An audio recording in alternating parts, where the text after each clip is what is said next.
نحمدہ ونصلی علی رسولہ الکریم اما بعد فاعوذ باللہ السمیع العلیم من الشیطان الرجیم بسم اللہ الرحمن الرحیم قال النبی صلی اللہ علیہ وسلم۔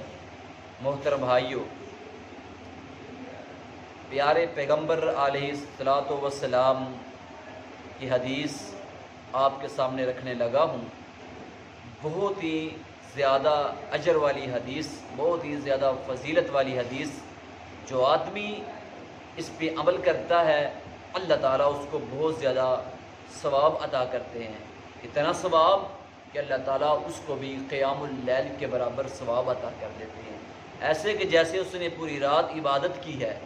تو میرے بھائیو، اللہ کے پیارے پیغمبر علیہ الصلوۃ والسلام فرماتے ہیں، فرمایا حضرت تمیم داری رضی اللہ تعالیٰ عنہ حدیث کے راوی ہیں، بیان کرتے ہیں، من قرأ بمئۃ آیۃ فی لیلۃ کتب لہ قنوت لیلۃ، جس آدمی نے رات کو سونے سے پہلے یا رات کے کسی حصے میں بھی قرآن پاک کی 100 آیات کی تلاوت کرتا ہے، 100 آیات پڑھ کے سو جاتا ہے، تو اللہ تعالیٰ اس آدمی کو پوری رات قیام اللیل کا ثواب عطا کر دیتے ہیں کہ اس آدمی نے پوری رات عبادت کی ہے۔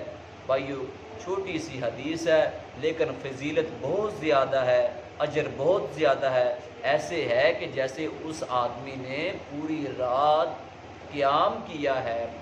کس آدمی نے؟ جو آدمی رات کے کسی بھی حصے کے اندر نہ 100 آیات کی تلاوت کرتا ہے۔ اللہ ہمیں اس حدیث پہ عمل کرنے کی توفیق عطا فرمائے۔ وآخر دعوانا الحمدللہ رب العالمین۔